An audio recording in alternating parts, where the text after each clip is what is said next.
दोस्तों, बीपीएससी हो या बीएसएससी, बिहार का कोई भी एग्ज़ाम हो, पेपर लीक होना कोई नई बात नहीं है। दोस्तों, बीपीएससी 67 में आप देख चुके होंगे, पेपर लीक हुआ था, उसके कारण एग्ज़ाम भी दूसरा किया गया। ठीक है, उसी तरह से ये देखिए, बीएसएससी सीजीएल का एग्ज़ाम हो रहा था। फर्स्ट पारी में तो पेपर लीक हुआ ही था, दूसरी पारी में भी पेपर लीक हो गया। क्या है पूरी घटनाएं और क्या एग्ज़ाम रद्द होने वाला है, उसकी मांग उठ रही है। ठीक है, पूरी बातें बताएंगे, पूरा वीडियो ज़रूर देखिए। जानकारी अच्छी तो लगेगी ही है दोस्तों। लाइक भले आप कीजिए या नहीं कीजिए, सब्सक्राइब कर सकते हैं। ठीक है, आइए देखें पूरी बातें। बिहार कर्मचारी चयन आयोग बीएसएससी की तृतीय स्नातक परीक्षा विवादों में आ गई है। कल 23 दिसंबर को पहली पारी के बाद दूसरी पारी का भी क्वेश्चन लीक होने का दावा किया जा रहा है। साथ ही अब पूरी परीक्षा को ही रद्द करने की मांग भी उठ रही है। क्या होने वाला है, क्या परीक्षा रद्द होगा या नहीं होगा?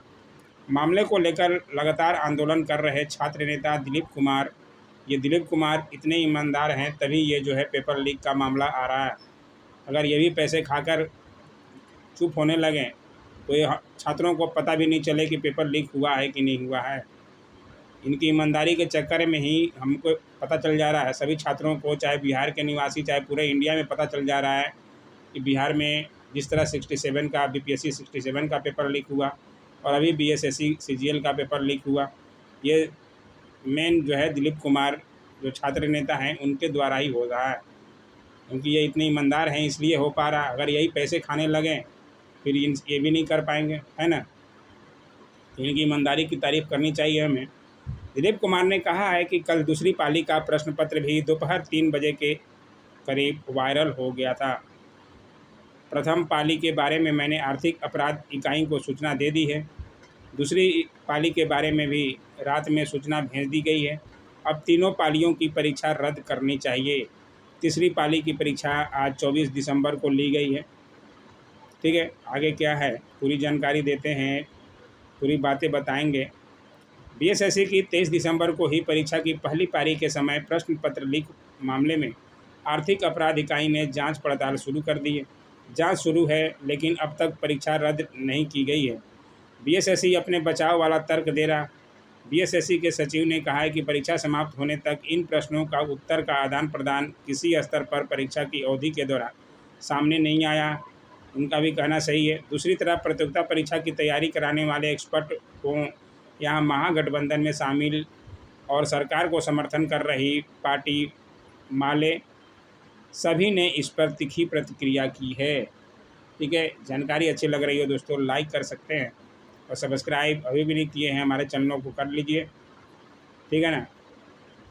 पेपर लीक हुआ तो परीक्षा रद्द होनी ही चाहिए, ये गुरु रहमान जी का कहना है। पटना में छात्र छात्राओं को बीपीएससी बीएसएससी परीक्षा की तैयारी कराने वाले गुरु रहमान कहते हैं कि जब बीएसएससी का पेपर 11:20 पर लीक हुआ तो स्पष्ट है कि पेपर लीक हुआ।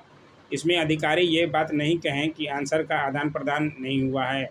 सबसे बड़ी बात यह है कि 1 मिनट पहले भी प्रश्न पत्र लीक होता है तो उसे लीक माना जाता है।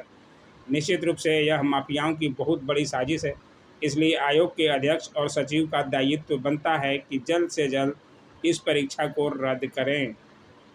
उन्होंने कहा कि पेपर लीक हुआ है तो इसमें किसी दलाल, किसी अधिकारी या किसी नेता की साजिश है। 40 मिनट पहले प्रश्न पत्र लीक होना मायने रखता है। उन्होंने सवाल किया कि बीपीएससी बीएसएससी में कौन माफिया है जिस पर नकेल नहीं कसा जा सकता है। तो ये तो सरकार ही बताए कि क्यों नहीं नकेल कस पा रही है और बार बार पेपर लीक हो रहा है। इससे क्या हमारे बिहार का नाम हो रहा है क्या? इससे तो बिहार की कितनी बदनामी हो रही है।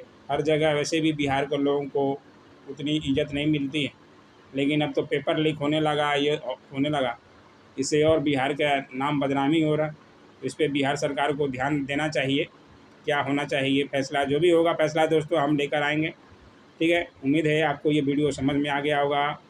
अगर ऐसे ही जानकारी चाहिए तो लाइक शेयर कमेंट और सब्सक्राइब जरूर करें हमारे चैनलों को। Thanks for watching my YouTube channel.